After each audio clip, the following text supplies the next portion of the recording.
Hi, folks. Sorry for the late video. Had some stuff going on around the house, and I just had to address it before I can get on here today. Today, I'm just going to recap what happened Saturday in college football during Week 11. Want to first start off with Georgia beating Mississippi State 45-19. Georgia just struggled in the first half against Mississippi State, especially running the ball. And it was to be honest with you, it was just poor clock management at the end of the first half by Georgia. If you looked at it, if you were watching the game, if you were Mississippi State went fourth down, they punted it back to Georgia, and Georgia had roughly a minute to go. But if you're Georgia, you had to make a decision right then and there, even before they punted off, whether you was going to go, whether you was going to ice the game or whether you was going to go pedal to the floor, being up 17-6. Typically, Georgia doesn't go pedal to the floor, but that's game by game decision. Anyways, what ended up happening, the point is, you can't ride the fence if you're Georgia. You can't ice the game, go to halftime being up 17-6, and try to go put pedal to the floor. It just doesn't work in college football. Anyways, the issue was that Georgia ended up burning very little time off the clock, and they ended up going 3-and-out against Mississippi State. So they ended up punting the ball, and Mississippi State ended up making them pay for the botched clock management by Georgia. And by returning the punt back for a touchdown. So now Georgia is going to the locker room being up 17-12 because Mississippi State failed to get a 2-point conversion to make a 3-point game. Instead of being down, or instead of being up 17-6 or even more. But fortunately for Georgia, they were able to pull away from Mississippi State in the second half to get a good win against a Mississippi State team that was decent and was able to clinch a spot in the SEC championship with a score of 45-19. Now we're going to go to Ohio State next. Ohio State was able to convincingly beat Indiana. Now, I'm not going to say Indiana was the best team since sliced bread. They were coming into the game around 3-6, 2-7. I don't remember what the record was, but anyways, they were at the bottom of the Big Ten East. It's just Ohio State just dominated Indiana from the kickoff to the final whistle. There's not much to say bad about Ohio State. It's just they played a great game. Now they play. Who do they play next? They'll have one more game before they have their biggest matchup of the year, which is Michigan. So, anyways, speaking of Michigan, they were able to roll Nebraska 34-3.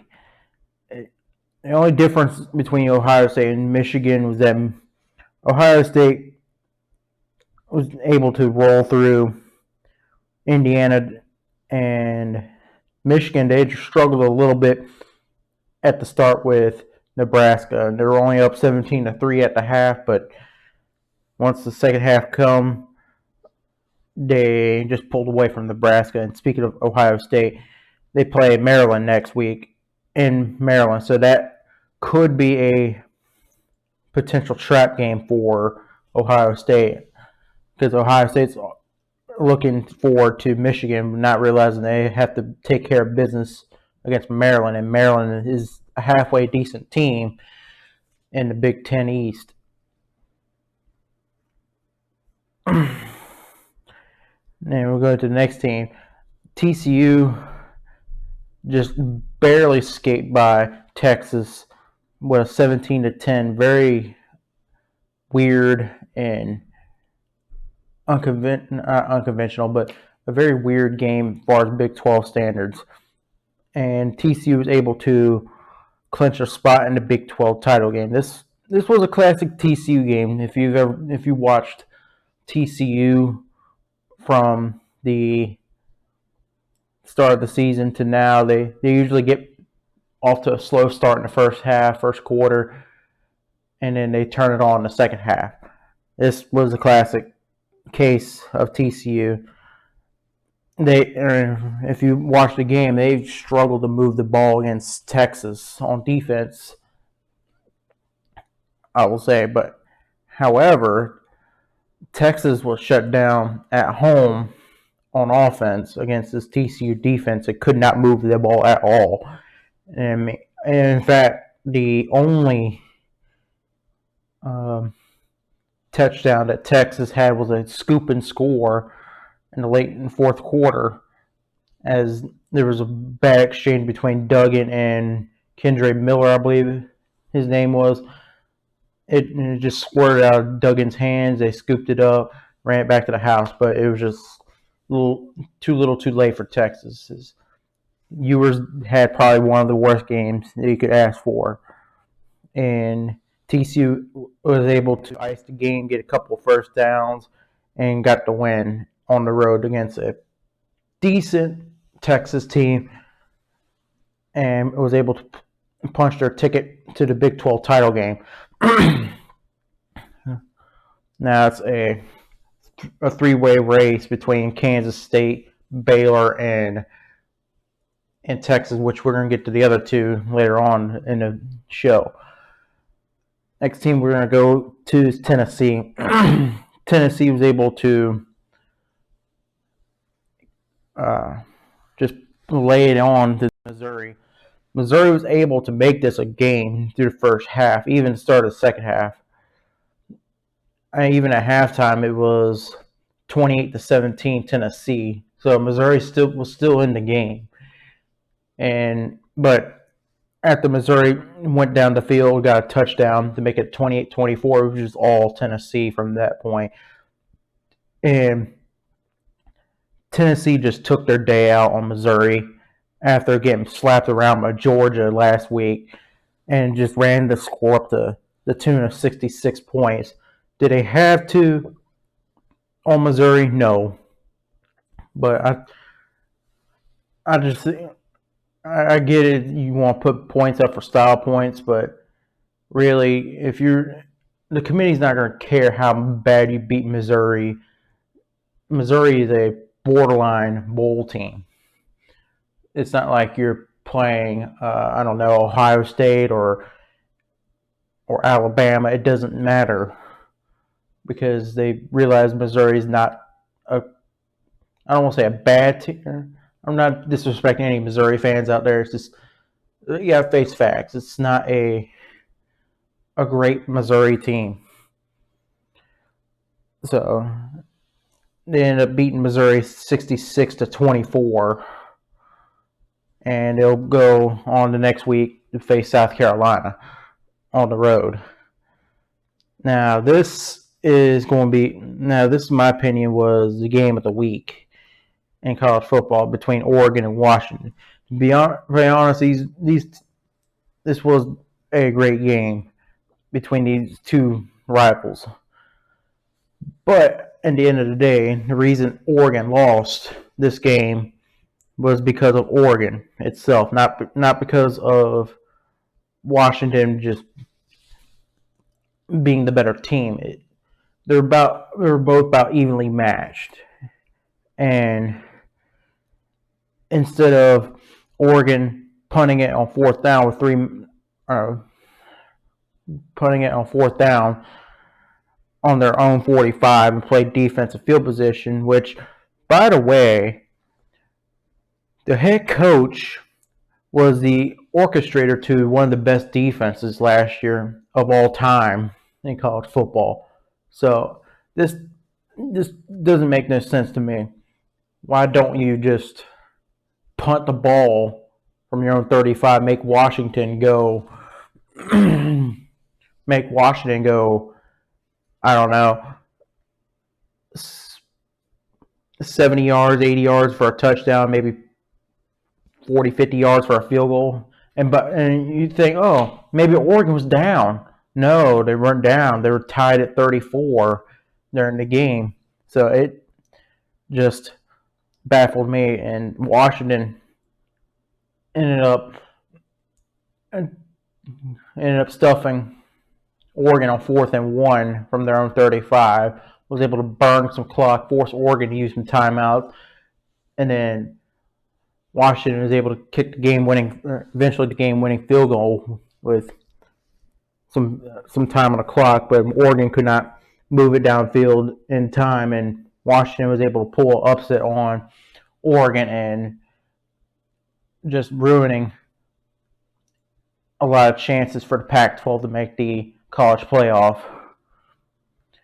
Now we're going to talk about LSU.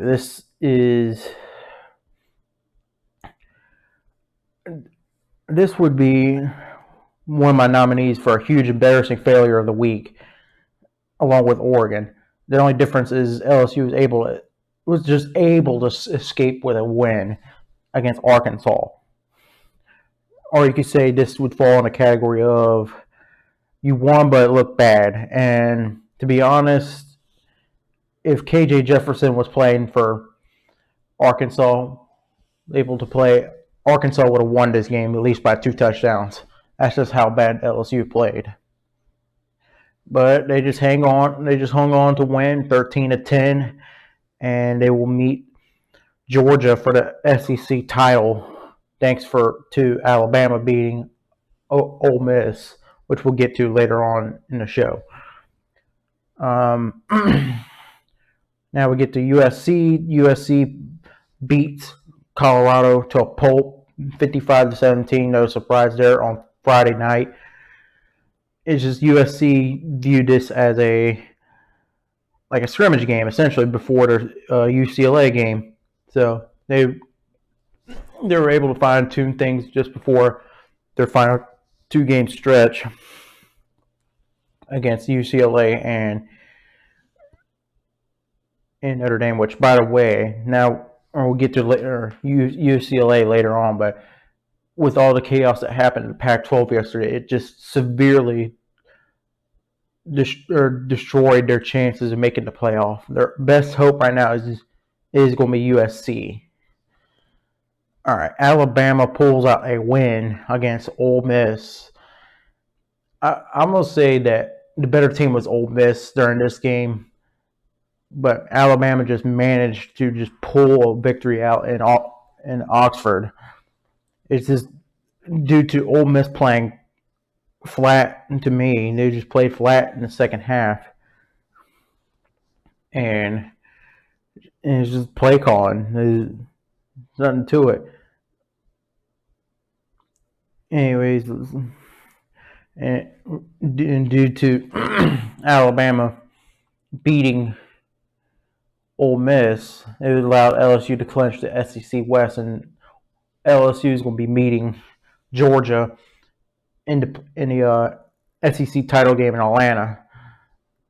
If I had to make my money or put some money down, I would say Georgia wins that game. But there's still a couple more ways. If had Ole Miss won this game, Ole Miss would have still had a chance to go to Atlanta, but they didn't. And it's due to Alabama having 2 losses on its record, one to Tennessee and one to LSU, which they both combined for 4 points. Both their losses are combined for 4 points. That's just how close It is. All right, next team we'll highlight is Clemson. They pull out a win against Louisville, 31-16. Clemson just bounces back after beat down to Notre Dame in South Bend to beat Louisville. But to me, when I watched the game, at times Clemson would just look flat. Like they didn't play inspired football, especially on offense. They just kept turning the ball over. It's just when I watched the play calling, it was flat. There was no spark, no nothing with the play calling. It was mostly runs, quarterback runs, swing passes. Like if Clemson's going to make the playoff, you're going to have to get more creative than this on offense. And it almost felt like they wanted Louisville to win the game because they kept fumbling the ball, and then Louisville would get it, and Louisville would squander the opportunities on offense. It also doesn't help that Louisville had to play with a backup quarterback in the second half of the game due to Malik Cunningham being hurt for Louisville, their starter. So Clemson was able to pull out a win. They'll be on to playing Miami next week before they have their in-state rivalry, South Carolina. Now, UCLA, this is probably the biggest shocker of the night. UCLA gets upset by Arizona 34-28. This was like what are you doing?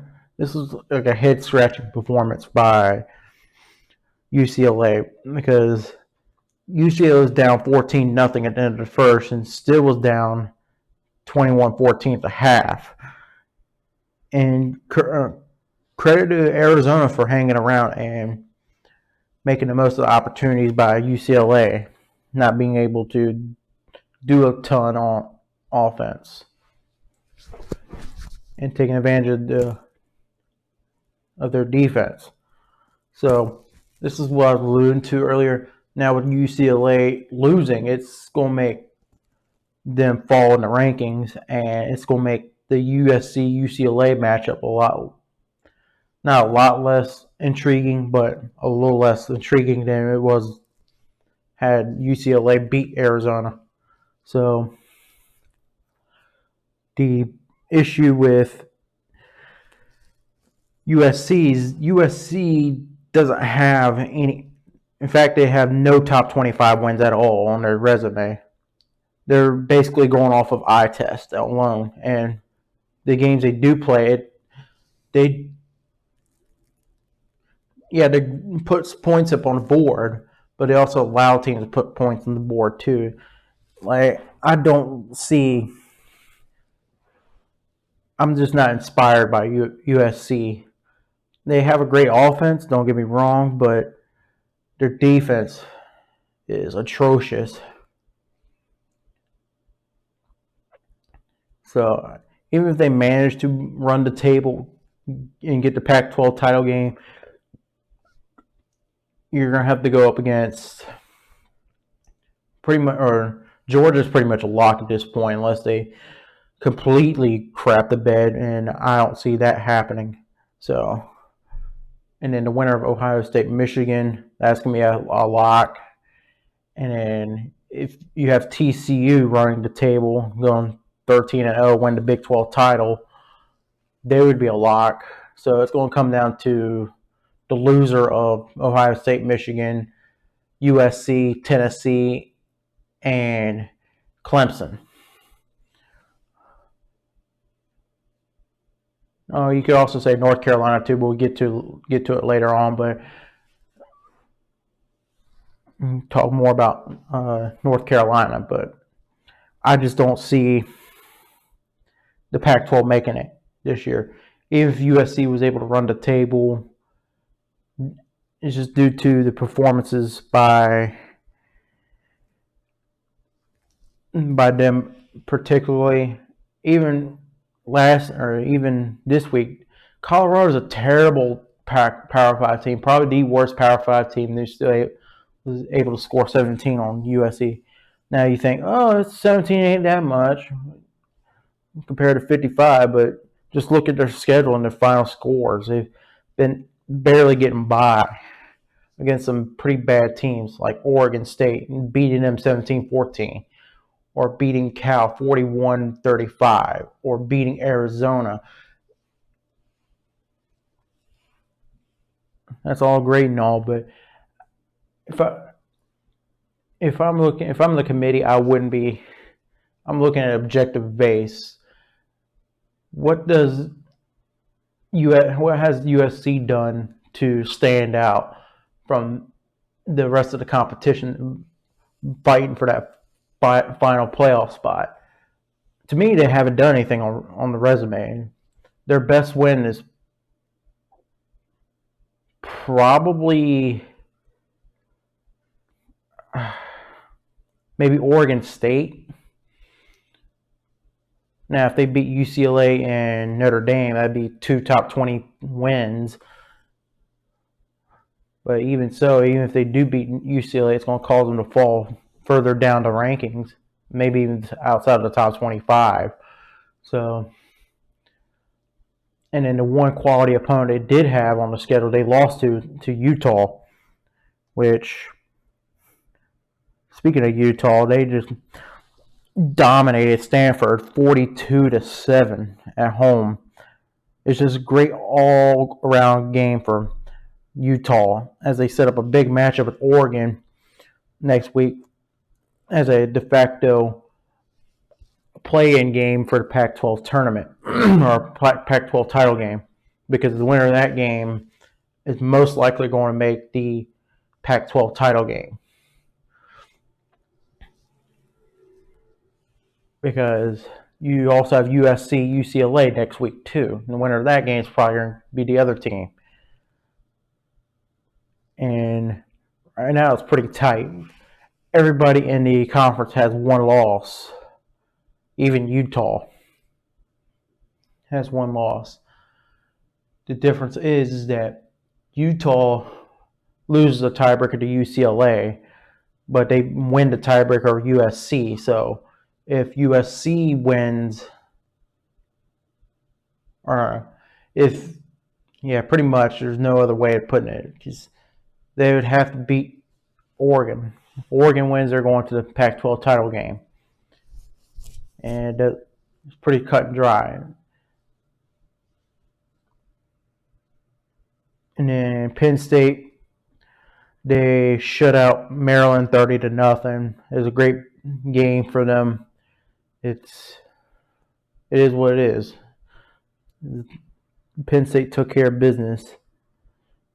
And on to the next team. Speaking of North Carolina, they pulled out a narrow win against Wake Forest, and Wake Forest has just fell off a cliff. They looked like they were going to be a quality win for Clemson, just barely losing to Clemson in overtime, but Wake Forest has just fell off a cliff.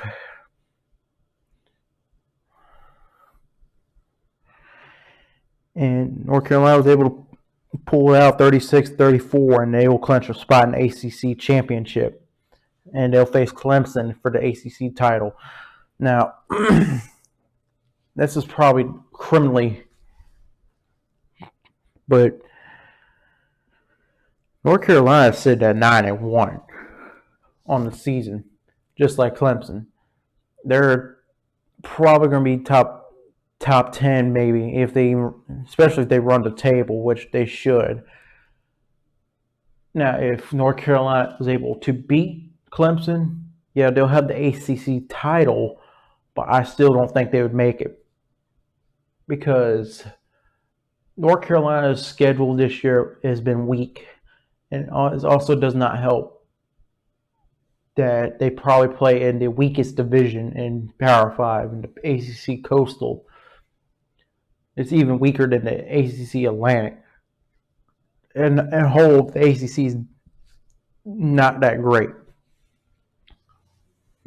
compared to the Pac-12, the Big 12, in the SEC and the Big Ten. It doesn't stack up that well. You just give me an argument on which team would, or which conference would be worse than the ACC. You really can't. Their best team is Clemson, and Clemson's hanging on by a thread just to make it to the playoff. And with Clemson, they don't have any more great opponents on their schedule. All they have is Miami and South Carolina. Both, well, technically, South Carolina's already in a bowl game, but they're sitting at 6-4, and they also have to play Tennessee next week, so they're not going to do much of anything. And then Miami's sitting at 5-5 themselves. So Miami is on the border of making it to a bowl game this year. So, despite all the hype they got that they were going to be the second best, if not the best ACC team, this, that, the other, we're talking about them possibly not making it to a bowl game. And it's all their fault. Like, you have games on the schedule that you could easily beat, like Middle Tennessee State. Come on. Middle Tennessee State. And then, yeah, it's my favorite locale. Yeah, go ahead, type, Miami fans. And try to pull out all these 2001 arguments. Yeah, that was great, but we're also living in the now. We're not living back in 2001. Anyways, that's a whole new subject. NC State, man, this is probably, I would say, we got a couple of nominees for huge embarrassing failures of the week. We got UCLA losing to Arizona, and then we got NC State losing to Boston College, 21-20. Let me know in the comments down below on who should be the huge embarrassing failure of the week.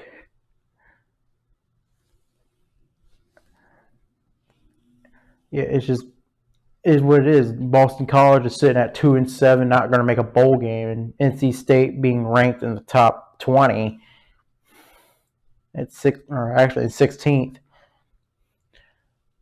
They lost, and so they're going to take a tumble out of the top 25 easily. And then we got the next game is Tulane. This was a good matchup. Tulane and UCF. They went back and forth with each other. It was a great game between these two teams. But at the end of the day, UCF ended up pulling out a win, 38-31 on the road for them. The reason this was a great game and an important game is because this was a pivotal game to determine who was going to represent the Group of Five in the New Year's Six Bowl. Because if you look around in college football, there's not like a historic Boise State's up there in the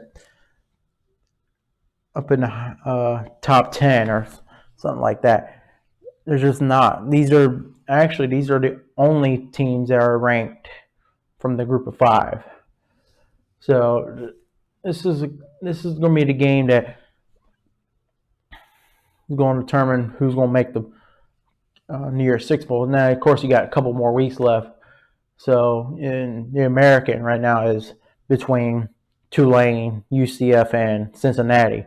Tulane and Cincinnati face off coming up to determine who as a de facto elimination game. So between those three teams, it's most likely that's going to be your Group of Five representative in the New Year's Six Bowl. Excuse me. I mentioned we would get to Kansas State earlier in the show, and Kansas State just dominated Baylor on the road, 31-3, and they are in the driver's seat to meet TCU in the Big 12 game. It was just a complete self-destruction by Baylor. Coming into this week, Texas, Baylor, and Kansas State both had 2 losses on their resume in the Big 12. Now Baylor and Texas took losses, so they're sitting at 3 losses. But it's not over for Kansas State, because if Kansas State drops another game, then Texas can take that spot, because Texas owns a tiebreaker over Kansas State, assuming Texas wins out and beats Baylor and they beat Kansas. Baylor, they still have TCU and Texas Tech left on the schedule. And Kansas State, they still got Kansas and I want to say Iowa State, if I'm correct. Maybe West Virginia, I don't remember. But I know they have Kansas left on the schedule. Anyways, Notre Dame, they escaped with a win over Navy. And I mean escape. They were up big on Navy. It was a road game for Notre Dame. They were at one point up 35-13. However, Navy was able to come back and almost pull out a win. And it came down to an onside recovery for Notre Dame to win it by 3 on the road. And this wasn't even a great Navy team. So this is kind of a detriment to Notre Dame and how bad they are.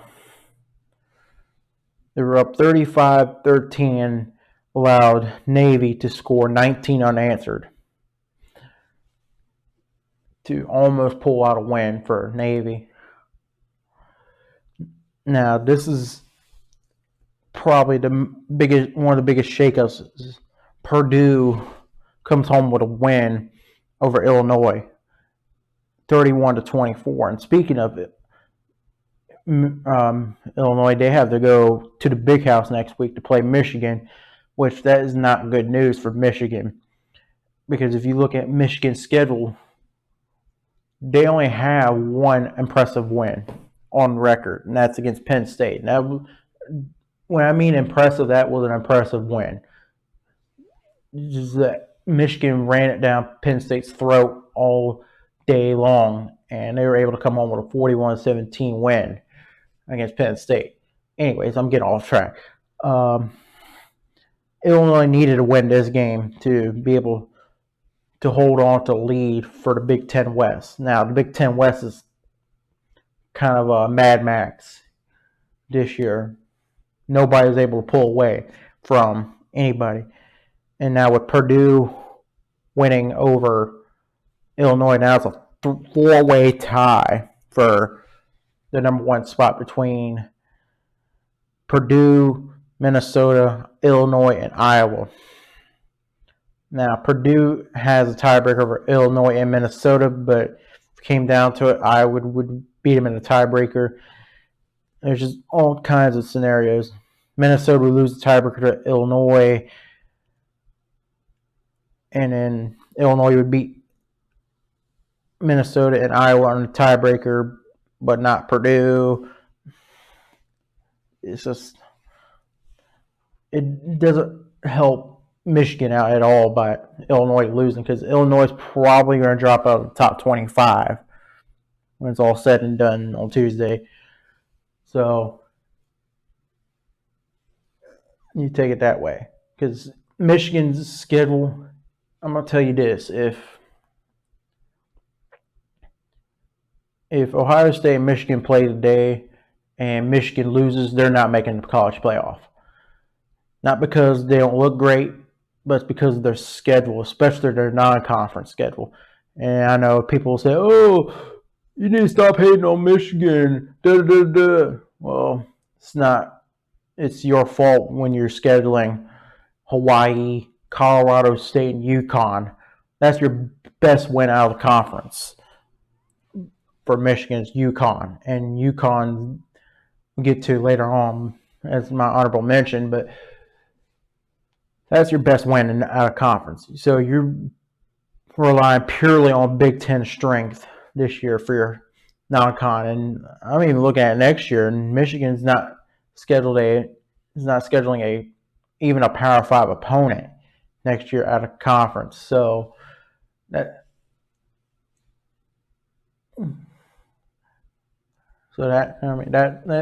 what it is. And people say, "Oh, you're a Michigan hater." No, I'm not. I'm not a Michigan hater. It's just I'm looking at this thing objectively, and there's nothing on the schedule that would make it stand out for Michigan to be able to get a chance at this college playoff. And you're basically relying on eye tests. They're kind of the same boat as USC, only a little bit better, is because Michigan does have a great win over a Penn State team. Now, they were looking forward to Illinois, but Illinois fell off the map because Illinois was sitting at, what was it, 7-1, I believe. Yeah, they were 7-1, but they've dropped 2 in a row. Now they're sitting at 7-3, and they're probably going to fall out the top 25. So it's going to be an interesting matchup next week for Michigan. Florida State just dominated Syracuse on the road, beating them to 31-3.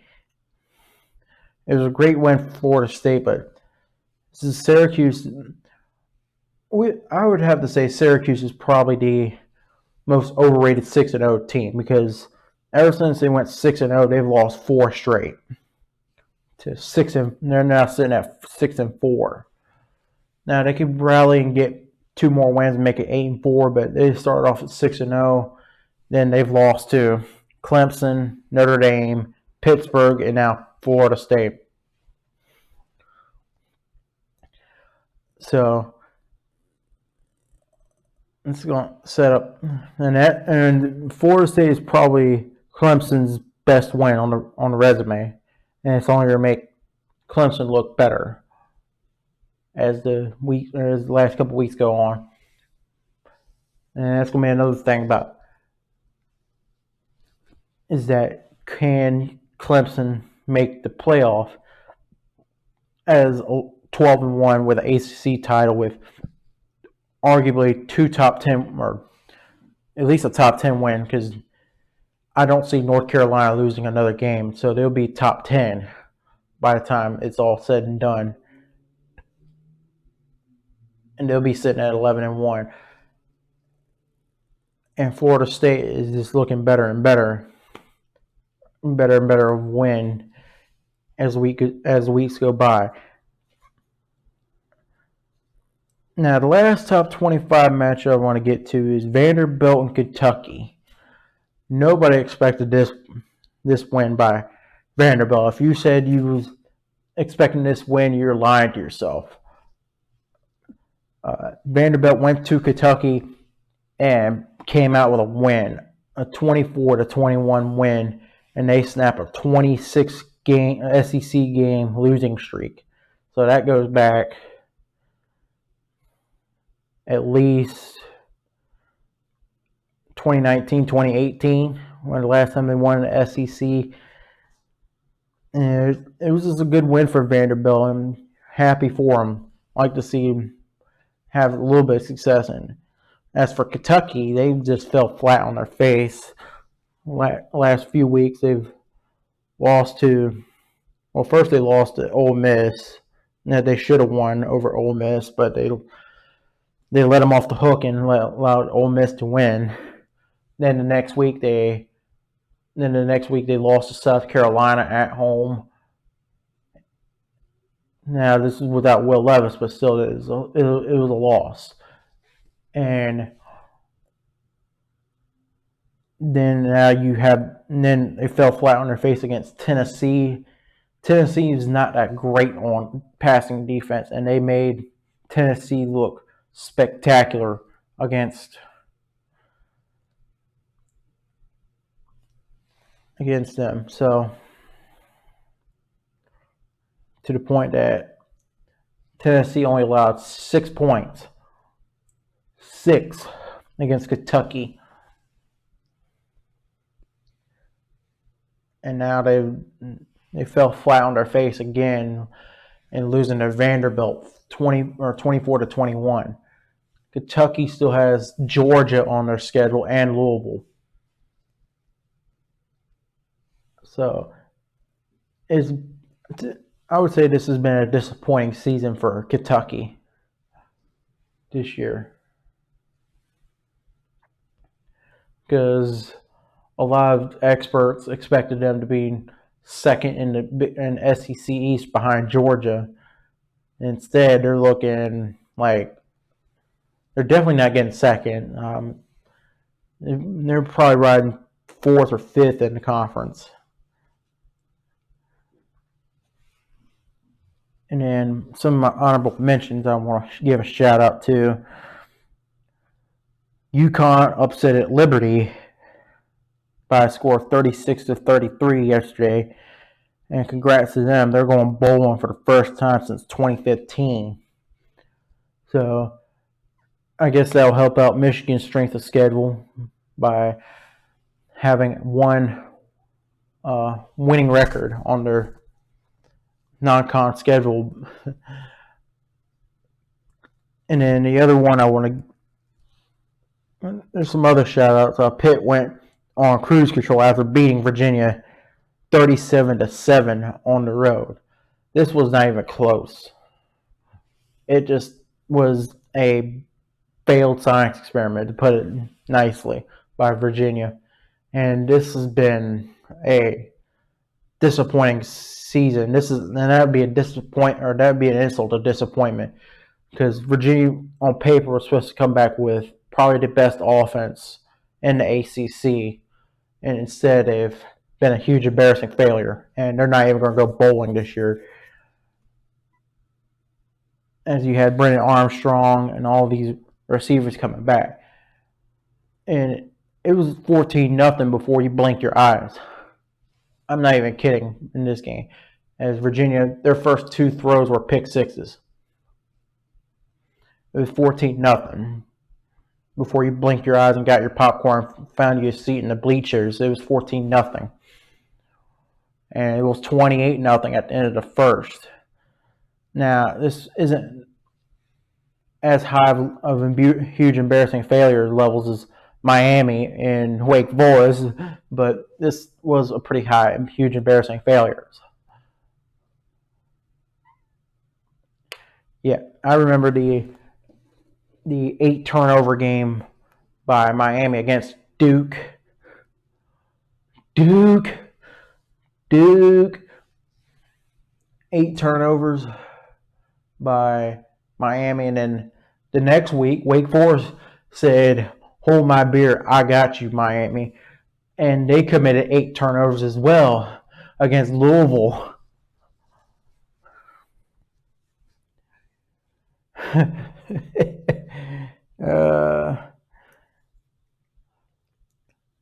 They're just trying to fight for a huge embarrassing failure crown. I would normally say it would go to Kansas, but Kansas is actually doing good this year for their standards. And then the last game I want to give a shout out to is Auburn. They ended up beating Texas A&M with a Cadillac Williams. Yeah, remember that, Auburn fans.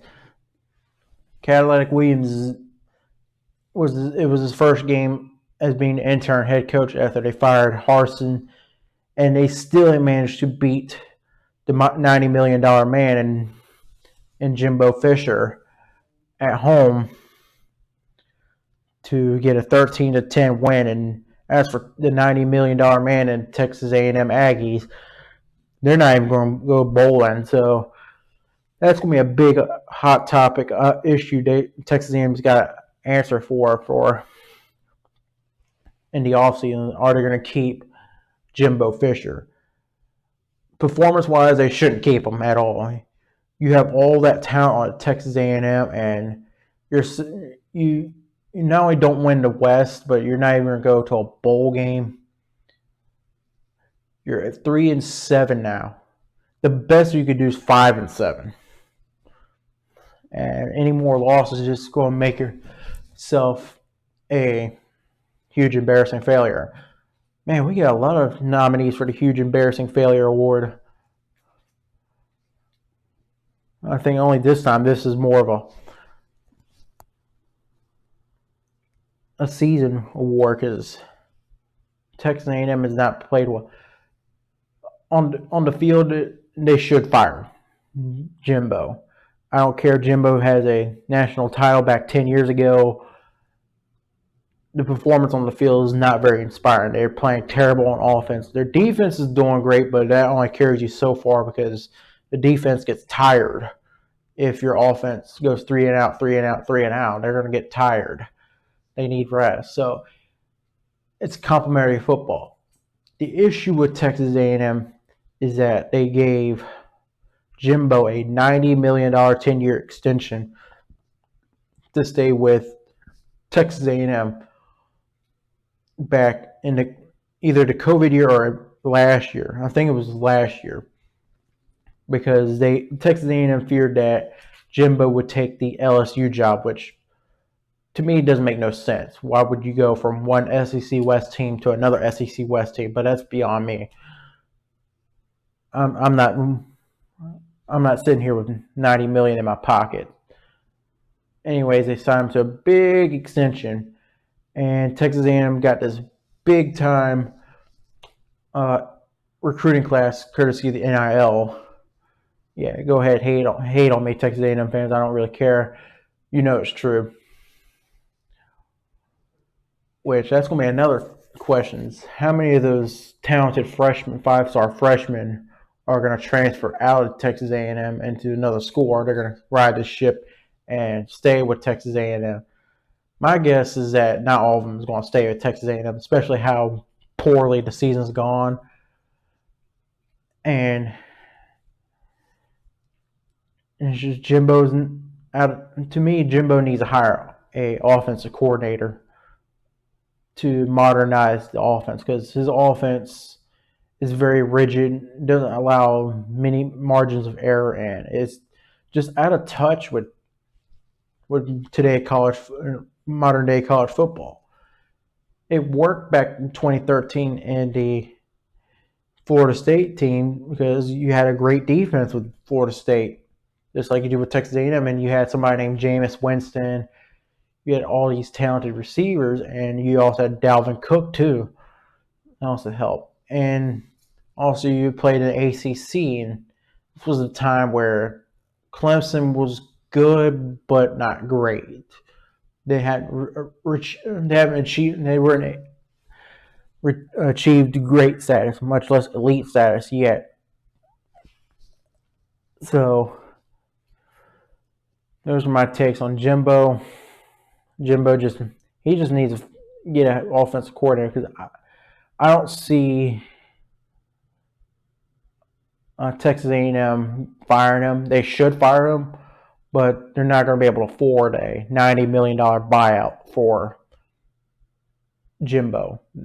See, that is another element of these college firings, is that it's performance versus buyouts. How much are they willing to eat his contract? So, in other words, do the Texas A&M boosters have $90 million to spend to get rid of Jimbo? I say no. The Texas A&M boosters are pretty rich, but they don't have $90 million in the middle of Texas desert to spend on Jimbo to get fired. If they did, he would have been fired already. And it's just a mess over there at Texas A&M. And as for Auburn, congrats on the win. Pull out a win over Texas A&M after you fired your coach, which you should have did a long time ago. But I guess it's better late than never. So that's going to do it this week for the recap. Stay tuned this week as I go over my thoughts about the CFP, who is favored and who has some work to do. And I'll go more in detail about that and preview the matchups, this, that, the other. Until next time, I'm out.